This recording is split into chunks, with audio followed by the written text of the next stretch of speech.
내가 여기 있나이다. 나를 보내소서. 아멘. 네. 오늘은 삼위일체 주일로서 누가 우리를 위해 이런 제목으로 하나님 말씀을 생각해 보려고 합니다.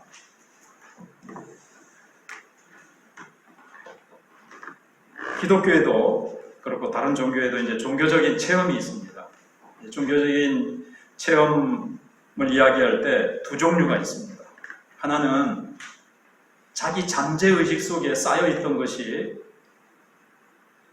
이렇게 튀어나와가지고 그것을 그게 이제 튀어나와서 환상이라든가 어떤 소리라든가 뭔가 이렇게 자기가 이제 체험을 하는 거죠.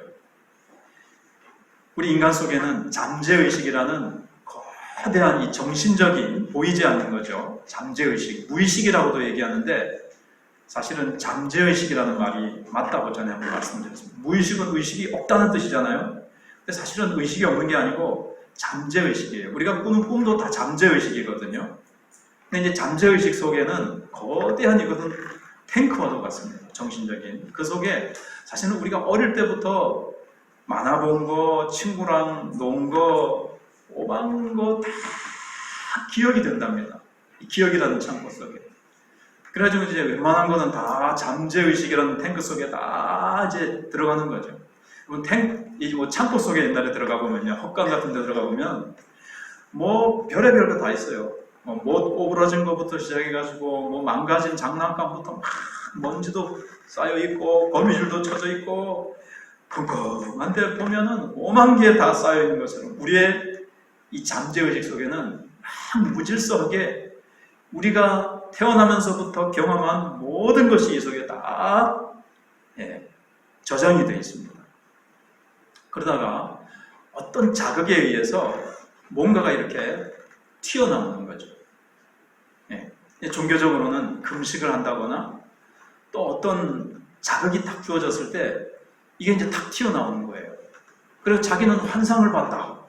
하나님이 환상을 보여주셨다고 하는데 그게 하나님이 보여주신 것이 아니고 사실은 잠재의식 속에 있던 것이 어떤 환상으로는 맞아요. 근데 그게 싹 이렇게 튀어나와가지고 자기는 놀라운 체험을 했다. 신비한 체험을 했다고 하는데 그것은 잠재의식이에요. 사실은 잠재의식의 발로일 수 있다는 거죠. 또 다른 종교적인 체험이 있습니다. 신앙적인 체험. 그건 정말 성령 하나님께서 실제로 나에게 역사하셔서 정말 하나님의 성령께서 사로잡으셔서 딱 하나님을 체험하게 하시는 겁니다. 하나님의 신성과 하나님의 영광스러움과 하나님의 거룩하심을 실제로 체험하는 거예요. 그래서 그동안 지식으로만 알고 추상적으로만 알고 마치 호랑이를 그림책에서만 보다가 동물원에서 탈출한 호랑이를 직접 만났을 때 종이 호랑이 그거 뭐 겁 안 나죠. 근데 실제 탈출한 호랑이를 거리에서 직접 대면해 보면 얼마나 두렵고 무섭겠습니까? 그것처럼 하나님이 실제로 우리 가운데 나타나시고 보여주시고 우리를 그 체험 속으로 집어넣으셔서 하나님을 경험하게 하는 이런 진짜 이제 하나님이 체험케 하시는 것이 있죠. 그럼 우리는 거기에 하나님의 그 거룩하심을 우리는 전율하게 되어집니다. 특별히 자기 자신의 죄를 뼈저리게 깨닫게 됩니다. 이것은 이제 구원받을 때 자기의 죄를 깨닫게 되는 그런 증표가 아니고 이 세상에서 하나님의 영광을 이제 체험하는 거죠. 하나님께서 더 큰 하나님의 영광을 체험하게 하신 다음에 하나님의 일에 더 크게 쓰시기 위해서 하나님께서 그렇게 체험하게 하시는 것을 봅니다. 이런 체험이 있기 전에는 세상에 부귀영화가 다인 줄 알고 세상에 재산을 더 가지려고 그러고 명예가 전부인 줄 알고 이리 뛰고 저리 뛰고 합니다. 그러나 하나님을 한번 생생하게 체험한 후에는 이 세상의 것은 아무것도 아니라는 것을 이제 체험하게 깨닫게 되는 거죠. 촛불을 아주 붙들고 이게 밝은 줄 알았는데 태양빛을 경험한 거예요. 태양빛 앞에 촛불이 아무것도 아닌 것처럼 그렇게 되는 거죠. 그래서 본문에는 이사야 선지자가 어느 날 성전에 들어갔다가 하나님을 생생하게 체험한 것이 기록이 되어 있습니다. 그래서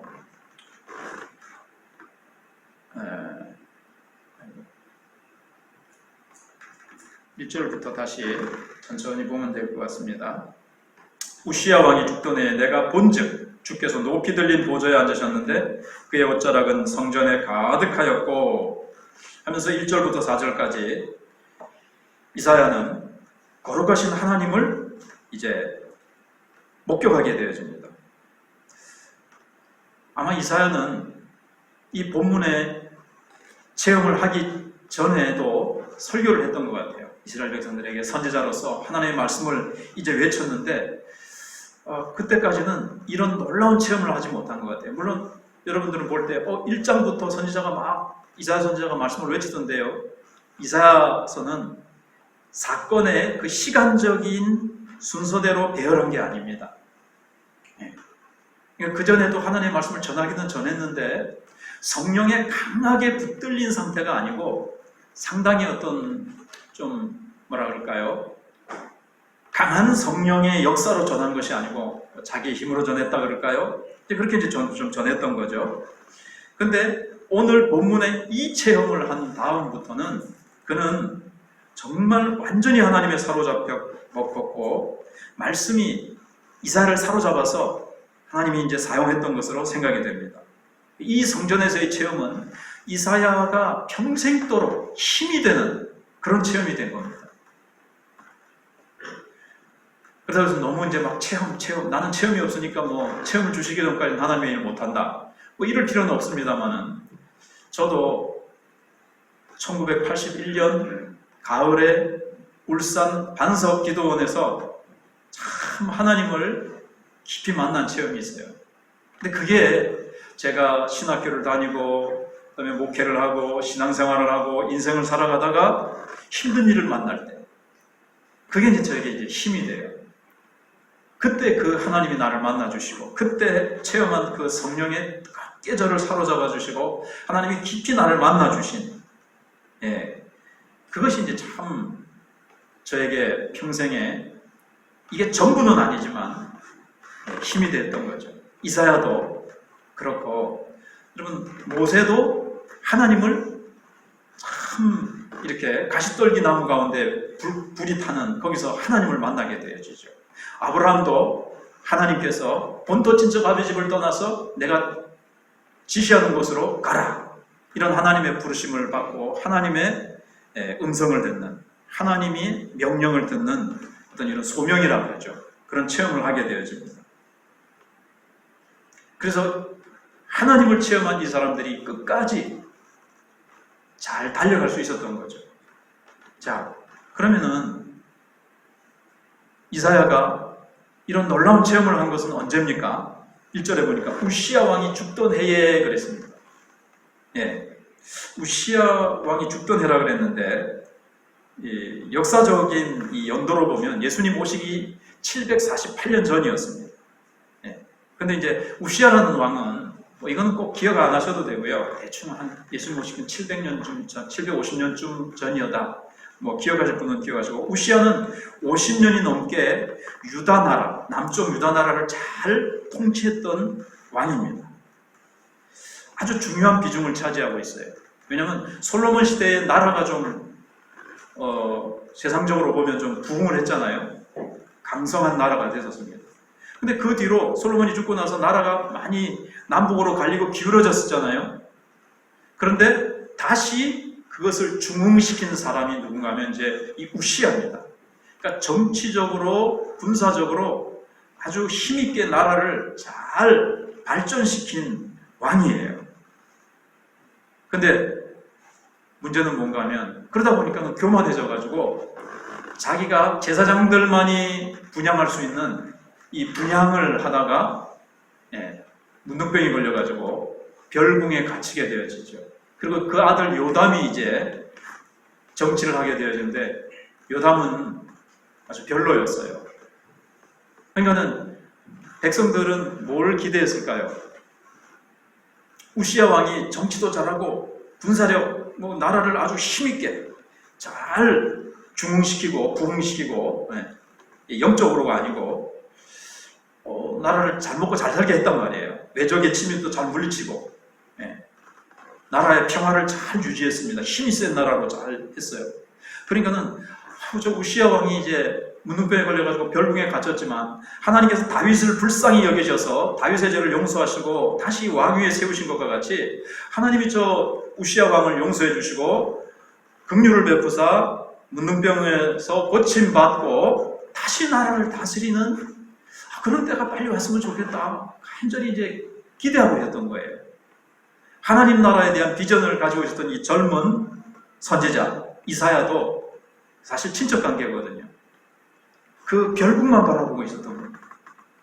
하나님, 우시야 왕을 회복시켜 주셔서 이 나라에 다시 힘을 주십시오. 이러고 있는데 유다 백성과 이사야 선지자가 기대했던 것과는 달리 하나님은 우시야 왕을 데려가셨습니다. 우시야 왕은 죽었어요. 그러니까는 이사야는 낙심한 거죠. 유다 백성들도 자기네들이 기대고 있었던 기둥이 하나가 이제 무너지게 된 거예요. 그래서 이사야는 아마 실망했겠죠. 그래가지고 하나님, 우리나라 참 이렇게 어렵고 힘든데 왜 우시야 왕을 데려가십니까? 그래서 하나님 앞에 아마 그 비탄한 마음을 토로하기 위해서 성전으로 들어갔던 것 같아요. 근데 거기서 하나님께서는 하나님 자신을 나타내 주십니다. 그러니까 이사야와 유다 나라는 사람을 원했어요. 나라를 잘 다스리는 인간 왕을 원했어요. 그러나 하나님은 인간 왕이 아니라 하나님 자신을 주시기를 원하셨던 거죠. 그리고 하나님 자신을 이제 나타내 보여주신 거예요. 그래서 하나님이 언제 우리에게 이 하늘의 귀한 체험을 하게 하시는가 하면 우리의 마음이 절망적이 됐을 때, 우리의 마음이 최고로 낮아졌을 때 하나님이 우리를 만나 주십니다. 왜냐하면 우리가 편하고 잘 될 때는요, 하나님만 잘 바라보지 않아요. 근데 우리가 정말 세상에 아까 말씀드린 대로 다른 것들을 귀한 줄 알고 살았는데 하나님이 그것을 다 이제 천상의 귀한 체험을 하시기 전에는 하나님이 다 준비시키시는데 내 건강, 내가 귀중히 여기던 것들을 하나님이 다 가져가세요. 그럼 우리가 이제 이 세상의 것들은 아무런 힘이 없고 휴지 조각에 불과하다는 것을 이제 우리가 깨닫게 되는 거죠. 그게 이제 마음이 겸손히 낮아지고 준비된 거예요. 그때 하나님께서 천상의 귀한 체험을 하게 하시는 거예요. 하나님이 말씀으로 찾아오셔서 정말 귀로만 듣던 하나님을 눈으로 배웠고 정말 우리가 하나님을 생생하게 체험하게 하십니다. 그럼 이제 하나님이 이사야가 체험한 것은 뭡니까? 여기 1절을 다시 보시면 우시야왕이 죽던 해에 내가 본즉 주께서 높이 들린 보좌에 앉으셨는데, 이제 성경에 나오는 보좌라는 것은 하나님의 통치를 상징합니다. 요한계시록에도 보면 보좌에 앉으신 하나님이 나오죠. 보좌, 통치를 말하는 겁니다. 그래서 보좌에 앉으신 살아계신 하나님 자신을 이제 보게 된 겁니다. 이사야는. 좀 전에 말씀드린 대로 이사야는 우시야 왕이 다시 회복돼서 나라를 잘 통치해 주기를 원했는데 진짜 우시야 왕이 아닌, 우시야 왕이 나라를 잘 통치했지만 그거보다도 더 가장 위에 계신 하나님, 진짜 이스라엘 나라를 잘 통치하시는 진짜 통치자 하나님을 이사야가 보게 하시는 겁니다. 그래서 우리는 세상의 부귀, 명예, 영화를 얻기를 원합니다. 그래서 편안하게 살고 떵떵거리게 살고 자랑하면서 살고 목에 힘주고 살고 싶어 합니다. 그렇지만은 하나님께서는 그리스도의 신성이 우리 안에 충만히 거하기를 원하세요. 골로새서에 보시면 그리스도 안에 하나님의 모든 지혜와 신성이 충만히 거하신다고 그랬잖아요. 그 그리스도가 우리 안에 계시면 우리는 어떻게 됩니까? 그래서 나를 내려놓고 내 꿈을 포기하고 내가 그리스도로 가득할 때 그리스도 안에 있는 지혜와 신성으로 우리가 가득해지는 거죠. 지금 이사야가 본 하나님의 거룩하심에 충만한 하나님의 영광으로 가득한 모습을 보여주시면서 성전이, 그리고 이사야가, 하나님의 백성들이 하나님의 영광으로 가득하기를 원하셨던 거예요. 그래서 하나님은 이 나라가 잘 먹고 잘 살고 우리가 이 세상에서 부귀영화로 잘 먹고 잘 사는 것 이전에 그것보다도 더 훨씬 중요한 것은 우리가 하나님의 영광으로 충만하기를 원하는 거예요. 우리가 성전이잖아요. 또 하나님의 교회가 하나님의 영광으로 충만해지기를 원하시는 겁니다. 예. 중요한 것은 뭡니까?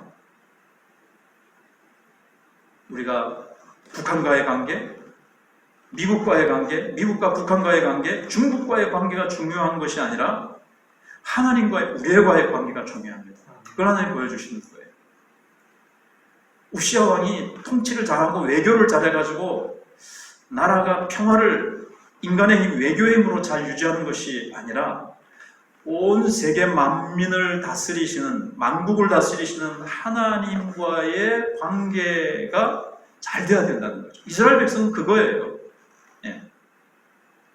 하나님의 백성들이 하나님과 올바른 관계를 맺으면서 조금 이따 나옵니다만 죄사함을 받는 거죠. 성전을 축복하시잖아요. 하나님께서 성전을 축복하신다면 오늘날 교회를 축복하시고 예배를 축복하시고 우리가 예배 가운데 하나님을 깊이 이사야 선지자같이 만나고 예배의 깊은 자리에서 우리의 죄를 용서받고 거룩하신 하나님이 채워지도록, 하나님의 영광과 하나님의 축복은요 죄가 있는 곳에는 채워주실 수가 없어요. 그래서 우리가 우리의 죄를 깨닫고 우리가 통회자복하고 우리의 죄를 깨닫고 하나님께서 우리가 꼬꾸라질 때 하나님께서 우리의 예배 가운데 축복해 주실 때 이 나라가 사실은 사는 겁니다. 이 나라가 그때 살아나는 거예요. 그래서 예배가 중요하고 죄가 해결되어야만 진정한 하나님 나라가 이 땅에 임한다는 것을 오늘 본문이 가르쳐주고 있는 겁니다. 우리가 행복해질 수 있는 길이 세상에서, 미국에서는 지금 백신을 맞으면 거기에다가 로또를 이렇게 걸잖아요. 로또 당첨되면 행복해지는 것이 아니고 우리는 예배 가운데 하나님을 만나고 우리의 죄가 십자가에서 용서받았다는 것을 깊이 깨닫고 나를 괴롭히고 나를 억압하던 죄에서 우리가 깨끗함을 받고 이사야처럼 제단 숯불로 지짐을 받고 우리가 하나님 앞에 새롭게 되어지는 것이 정말 우리가 행복해지는 길입니다. 그 다음에 이제 2절, 3절을 보시면 이사야가 이제 본 광경이죠. 스랍들이 모시고 섰는데 각기 6날개가 있어 그 둘로는 자기의 얼굴을 가리었고 그 둘로는 자기의 발을 가리었고 그 둘로는 날며 서로 불러 이르되 거룩하다 거룩하다 거룩하다 만군의 여호와여 그의 영광이 온 땅에 충만하도다 하더라 그랬습니다. 여기 스랍이 나오죠. 이 천사들이 몇 종류가 있는지 모르지만 우리가 알고 있는 우리 천사들에 대해서 사실 자세히 모릅니다. 근데 일단 그룹이 있죠. 그룹. 아담과 하와가 쫓겨났을 때 그룹들이 지킵니다. 아무튼 그룹은 하나님께 사람들이 가까이 오지 못하도록 지키는 어떤 역할을 하고 있고요. 스랍들은 예배에 관계되는 것 같아요. 또 스랍은 태운다라는 뜻을 가지고 있는데 또 불과 예배, 여기에 이제 관여하는 천사인 것 같습니다. 그래 여기 스랍이 날개가 몇 개입니까? 6개. 왜 6개나 되죠? 빨리 날아가려고? 가 아니고 그 예배 가운데 관여하는 천사니까 이제 하나님 가까이서 하나님의 백성들과 하나님 사이에서 어떤 그 예배에 관여하는데 그 하나님의 영광스러운 하나님 가까이에 있는데 너무나도 영광이 강렬해서 직접 볼 수가 없는 거예요. 우리도 좀 어떤 높은 사람이나 좀 두려운 존재 앞에서 감히 고개를 못 들고 좀 고개를 좀 숙이잖아요. 그것처럼 두 날개는 얼굴을 가리기 위해서 사용합니다. 또 두 날개는 뭐 하는입니까? 발을 가리고죠. 여러분, 우리가 사람이 찾아왔을 때 맨발로 나갈 수 있는 것은 굉장히 가까운 사이예요. 그렇지 않을 때는 사실은 지체 높은 사람이나 잘 모르는 사람 앞에서 막 맨발 이렇게 보이는 건 사실은 이제 예의가 아니거든요. 근데 그 거룩하고 깨끗한 천사도, 그렇게 깨끗한 천사도 그 영광스러운 하나님 앞에 발을 가려야 돼요. 그 두 날개로 이제 날면서 하는 말이 거룩하다, 거룩하다, 거룩하다. 만군의 여호와예요. 그의 영광이 온 땅에 충만하도다. 이렇게 외치는 겁니다. 그래서 이 외침은 하나님의 이제 거룩하심을 이제 막 외치는 거죠. 세 번이나 거룩하다, 거룩하다, 거룩하다 강조하는 건데, 이 거룩하심 앞에 모든 죄인들은 무릎을 꿇을 수밖에 없는 그런 선포가 되는 겁니다. 그래서 이사야는 이 스랍들이 외치는 하나님의 그 거룩함의 소리를 이제 들었거든요. 근데 이제 이사야도 천사와 함께 한 목소리로 같이 맞습니다, 하나님은 거룩하십니다, 이렇게 할 만도 한데, 이사야는 그 하나님의 거룩하심 앞에서 뭐라고 말을 합니까? 그때 내가 말하되 화로다 나여 망하게 되었도다. 나는 입술이 부정한 사람이요, 나는 입술이 부정한 백성 중에 거주하면서 만군의 여호와이신 왕을 배웠음이로다 하더라 그랬습니다. 이사야는 지금까지는요, 아까도 설교를 했다고 그랬잖아요. 이 체험이 있기 전에도. 그때는 막 젊은 혈기에 정의감에 불타가지고 이 죄인들아 회개하라 하면서 막 외쳤을 거예요. 막 죄를 지적하고 책망했는데, 하나님 앞에 서보니까 바로 자기 자신이야말로 심판받을 대상이라는 것을 깨달은 거예요. 내가 지적하고 책망하던 백성들과 자기도 다를 바가 없는, 전혀 다를 바가 없는 죄인이라는 것을 깨달은 겁니다. 그러면 똑같은 말씀을 전해도 나는 죄인이 아니고 죽을 놈들은 너희들이다, 회개할 사람들은 너희다, 나는 회개할 거 없어 하는 사람하고, 나도 말씀을 전하지만 나도 너희들과 같은 죄인이요, 나도 이 말씀을 받아야 될 죄인이다, 이렇게 똑같이 이렇게 느끼고 전하는 사람하고는 다르죠. 그래서 아파보고 자기도 죄에 빠져서 절망해본 사람, 죄라는 것이 얼마나 무섭고 죄라는 것 때문에 정말 사도 바울과 같이 오라 나는 공고한 사람이로다, 누가 이 사망의 몸에서 나를 건져낼꼬, 이런 것을 체험해본 사람은요, 책망하는 말 속에도 주님의 그 긍휼이 들어있는 거예요. 그리고 치료의 가능성이 있습니다. 그리고 끝까지 포기하지 않습니다. 이 사람은 자기도 정말 죄악 속에서 뒹굴어봤기 때문에 그가 불쌍하고, 나 같은 사람도 하나님이 건지셨는데요. 사도 바울이 그랬지 않습니까? 죄인 중에 괴수인 나, 예수님을 핍박했던 나도 하나님이 사도로 삼으셨는데, 그래서 사도 바울은 끝까지 아마 포기하지 않고 그렇게 달려갈 수 있었던 것 같이, 이사야는 하나님의 영광 앞에서 자신도 백성들과 똑같이 죽을 수밖에 없는 죄인이라는 것을 깨달았을 때 화로다 나여 망하게 되었도다, 내가 죽게 되었도다 이 말이에요. 왜냐하면 하나님은 소멸하는 거룩하신 분이시기 때문에 모든 피조물은 하나님 앞에 다 하나님을 배우면 죽을 수밖에 없습니다. 그래서 이제 내가 망했도다 이렇게 이제 애통해하는 거예요. 근데 그때에 어떻게 되죠? 그 스랍 중에 하나가 부젓가락으로, 그래서 아까 스랍은 불과 예배에 관여한다 그랬죠. 그래서 이제 제단 숯불을 딱 가지고 와서 이사야에게로 날라와서 그것을 입술에 탁 대면서, 보라, 이것이 내 입에 닿았으니 내 악이 제하여졌고 내 죄가 사여졌느니라. 이제 예배 드리는 가운데 예배에 관여한다 그랬잖아요.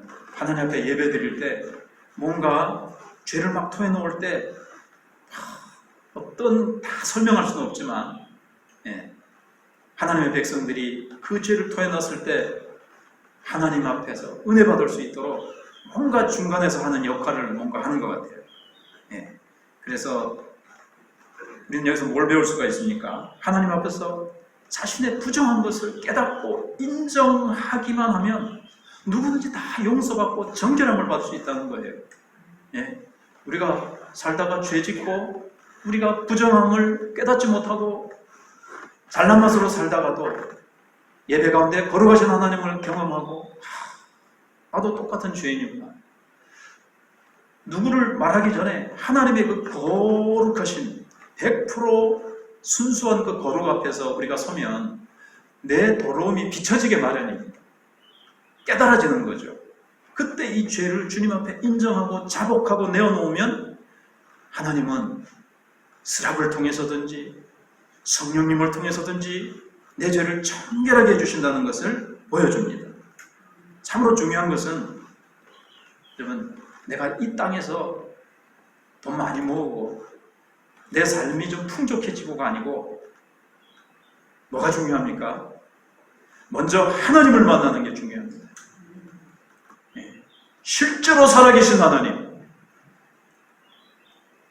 누가 믿는 하나님을 내가 나도 같이 믿어주는 것이 아니고 그림책 속에 있는 호랑이를 맨날 들여다보고 가는 것이 아니라 예배 가운데 정말 살아계신 하나님을 만나는 것, 이게 이제 중요한 거죠. 그리고 하나님께서 나에게 실제적인 분이 되시는 거예요.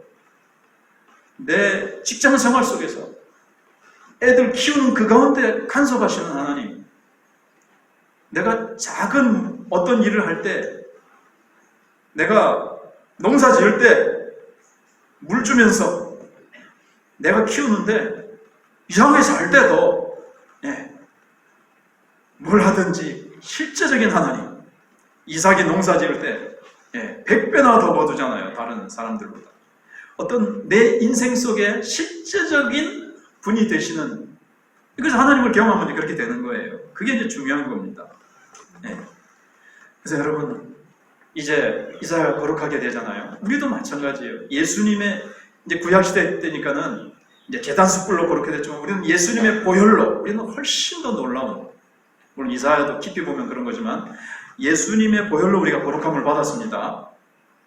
그죠? 우리가 거룩하게 됐으면 어떻게 됐습니까? 우리의 삶을 거룩하게 해야 됩니다. 우리의 삶에서 하나님이 기뻐하시지 않는 것들이 있다면 그런 것들을 제해야 됩니다. 내 악이 제하여졌고 내 죄가 사하여졌느냐. 이게 이제 진정한 부흥의 시작이에요. 부흥은 나로부터 시작되리, 이런 복음송이 있잖아요. 그죠? 나로부터 시작되리. 하나님이 예수님의 보혈로 나를 거룩하게 하셨는데 내 속에 아직도 남아있는 죄들이 있지 않습니까? 아직도 남아있는 죄악된 습관들이 있지 않습니까? 그런 것들을 우리가 버릴 때, 그것들을 하나님 앞에 토해놓을 때 부흥은 시작되는 겁니다.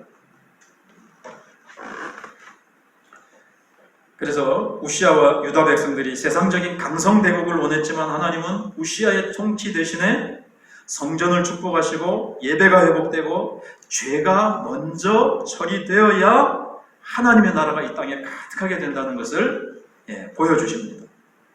지금 유다 백성들은요, 어떤 형편인가 하면요, 하나님께서 자신들이 잘 준비됐다고 생각했어요. 그러면 이사야 시대 때 보니까 이들이 예배를 잘 안 드리고 구약시대 제사를 잘 안 드리고 예물을 잘 안 드리고 절기도 잘 안 지켰다고 우리가 생각할 수가 있는데 성경을 싹 공부해보면요, 이사야 시대 때처럼 절기 때 제사를 잘 드린 때가 없었어요. 그래서 1장에 보시면요, 그 많은 너희들의 그 절기와 나에게 바치는 그 수많은 그 희생 제물들, 그 많은 제사들, 나는 역겹다. 성전문을 닫았으면 좋겠다. 내 마당만 밟을 뿐이라, 이거였거든요. 그러니까 그들은 제사란 제사는 잘 드리고 예물도 어마어마하게 좋은 양과 소를 가져와가지고 예배 잘 드렸어요. 성전도 잘 꾸며놨어요. 외적으로는 그렇게 종교적으로 신앙적으로 잘하는 것 같았어요. 하나님이 보실 때는 아니올시다였던 겁니다. 어쩌면 한국교회가 예배당도 크게 짓고 우리 1000만 명이 모인다 이러고 막 부흥한다 이러고 이랬는데 언제가부터 하나님 보실 때는 아니올시다였다는 거죠. 자기네들의 기준으로 볼 때는 아주 그냥 뭐 하나님도 잘 준비되고 하나님이 우리같이 이렇게 예배 잘 드리는 거, 하나님 사랑하는 백성이 어디 있어? 그러니까 예수님이 이사야 시대를 가리켜서 뭐라고 말씀하십니까? 그 백성이 입술로는 나를 사랑하지만 마음은 내게서 멀도다 그랬죠. 입술로 이 말은 외적으로는 하나님을 사랑하는 그 표시가 대단했습니다. 와, 대단하네. 말라기 시대 때 성도들이 와서 봤으면요, 와, 이렇게 종교심이, 신앙심이 뛰어나다니. 겉으로 보는 것 보고. 네.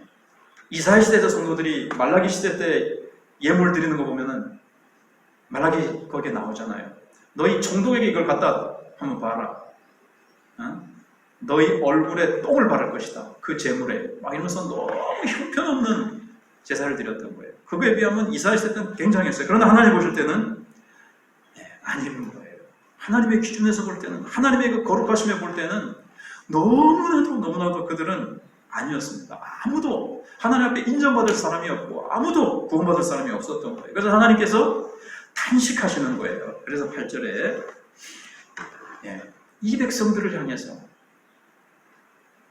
저그들은 잘 믿고 잘 섬긴다고 생각을 했는데, 이만하면 하나님의 축복이 넘치게 주실 거라고 생각을 했는데, 하나님이 보실 때는 이 백성들의 타락과 이 백성들은 아무도 하나님 앞에서 인정받고 구원받을 백성이 없어서 하나님이 탄식하시는 거예요. 내가 또 주의 목소리를 들으니, 그래서 이제 이사야가 거룩함을 입은 다음에 이제 소명을 받는 거죠. 내가 또 주의 목소리를 들으니, 또 그랬습니다. 이건 환상이 아닙니다. 다 이제 환상 가운데 눈으로 보고 이렇게 다 보는 가운데 소리를 들은 거예요. 정확하다는 거죠. 소리를 듣는데 주께서 이르시되 내가 누구를 보내며 누가 우리를 위하여 갈고 하시니. 여기 이제 우리는 교회가 지금까지 삼위일체를 이야기하는 게 아니다라고 다른 해석을 하는 분도 있지만, 대부분 여기서 이제 삼위일체 하나님이 나오죠. 오늘 삼위일체는 뭐냐 교리적으로 설명하는 시간이 아닙니다. 그렇게 하지 않고 삼위 하나님이 세상을 사랑한다는 거예요. 성부 하나님도 성자 하나님도 성령 하나님도 그들의 사역의 대상은 이 땅에 있는 하나님의 백성들입니다. 또 하나님의 백성으로 택한 백성들, 아직도 하나님을 모르고 세상에서 방하고 있는 저 수많은 영혼들을 하나님이 안타까워하시면서 하나님이 그들을 사랑하신다는 거예요. 하나님의 마음이 어디 있느냐? 하나님의 눈은 어디 있느냐? 그래서 아까 사모님이 예배 전에 찬송 부르려고 준비했다가 잘 뭐 안 돼가지고 간 게, 하나님의 마음. 가사가 좀 어떻게 되죠?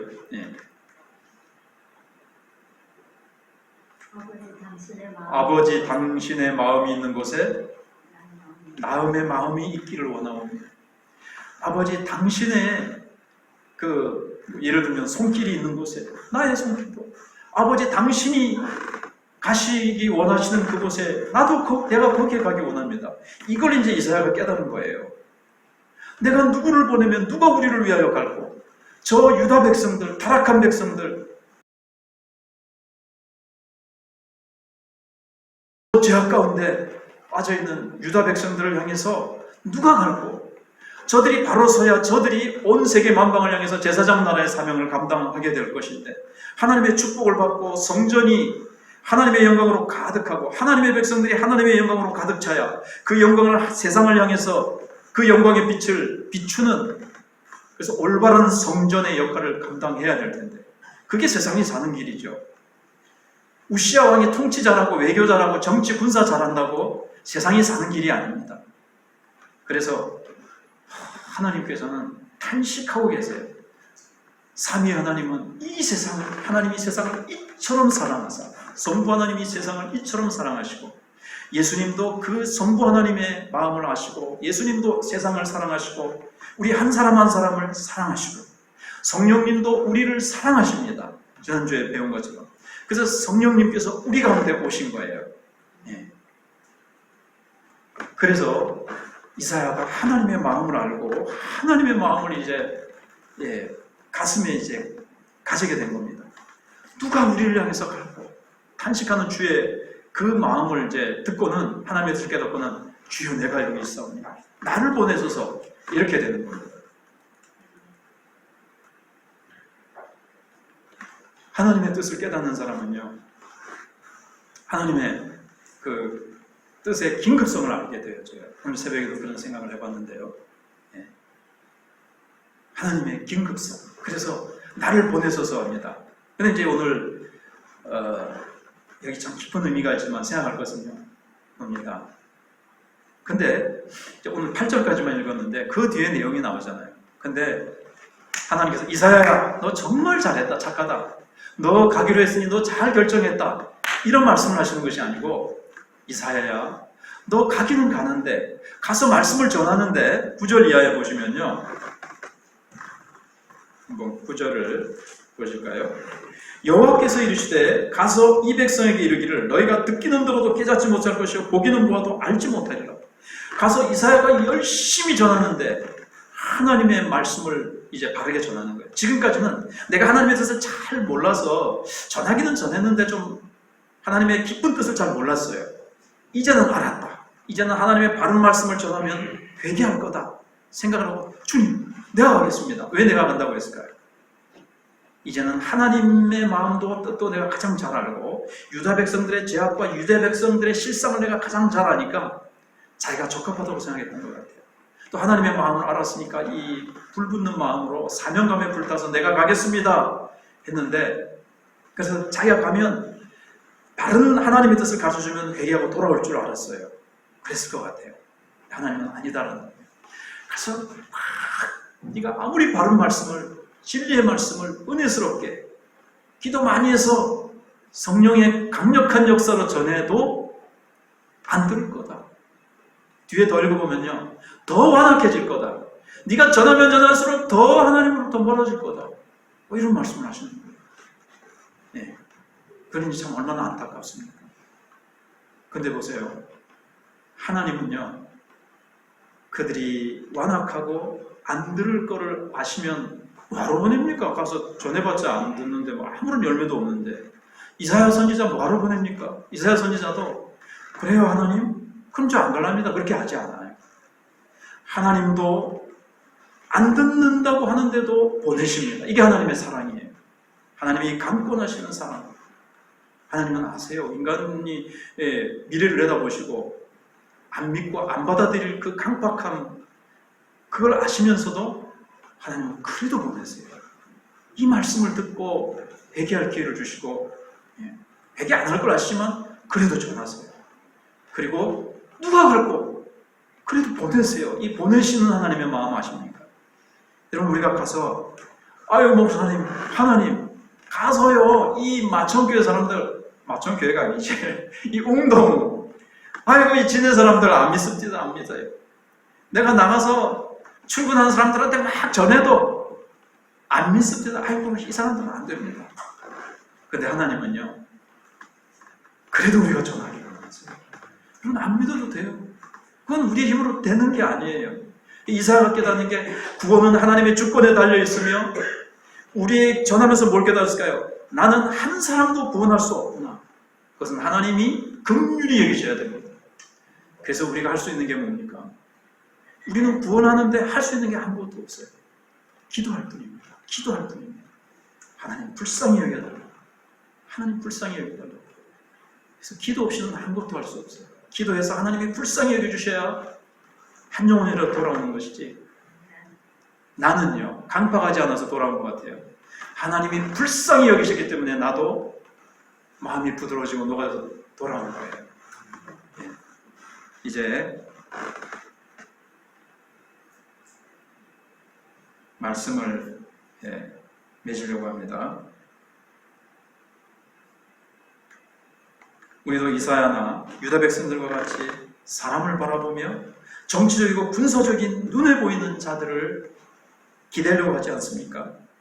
눈에 보이는 것에 소망을 두려고 하지 않습니까? 하지만 우리는 성전에서 예배 가운데 주님을 만나는 것이 먼저입니다. 그것이 안 되면 다른 것이 안 됩니다. 걸어가신 하나님을 체험하고 정결케 되는 것이 하나님 나라를 이 땅에 가득 채우는 길이라는 것을 우리가 오늘 배웠습니다. 하나님은 성전에서 예배 가운데 우리를 만나시고 우리를 정결케 하셔서 세상을 이처럼 사랑하사 우리를 그들에게 보내시려고 하십니다. 우리의 입술과 우리의 삶을 통해서 하나님의 영광이 세상에 흘러가도록 하려고 하십니다. 세상은 하나님을 거부하려고 하겠죠. 세상은 점점 더 완악해져 가고 있습니다. 우리가 전하는 것을 누가 믿겠습니까? 그래도 우리는 전하라고 하나님이 말씀하십니다. 스랍을 보내면 되지 않습니까? 6날개를 가진 번쩍번쩍하는 스랍을 보내면 되지 않습니까? 왜 연약한 이사를 보내십니까? 왜 스랍을 보내지 아니하시고 연약한 우리를 보내십니까? 하나님은 그래도 연약한 우리를 보내셔서 하나님의 일에 동참하시고 하시고 하나님의 마음을 알며 그 속에서 놀라운 축복을 받도록 하나님의 그 아픈 마음을 우리가 품고 가서 전하라고 하십니다. 우리가 무엇보다도 하나님을 만나는 경험을 할 때 사람이 안 믿어줄도 낙심하지 않아요. 사람이 나를 완악하게 하고 나를 괴롭혀도 우리가 주의 일을 하다가 절망적인 일을 만나고 우리는 사람이 안 알아줘도 혹시 우리는 사람의 인정과 인기 때문에 주의 일을 하다가 보면 낙심할 수 있어요. 이사야처럼 하나님을 진지하게 만나고 깊이 만나는 체험을 하면 모세처럼 아브라함처럼 이사야처럼 어떤 환난과 인간의 비웃음과 절망을 만날지라도 우리는 하나님을 깊이 만난 그 체험 때문에 끝까지 달려갈 수 있게 되어집니다. 이 마지막 시대에 우리가 하나님 깊이 만나고 십자가 보혈의 능력을 깊이 체험하고 세상 끝날까지 어떠한 환난과 핍박 가운데서 주님을 증거하며 끝까지 나아가는 저와 여러분들이 되시기를 주님의 이름으로 축복합니다. 이 말씀을 붙들고 기도하며 나가겠습니다.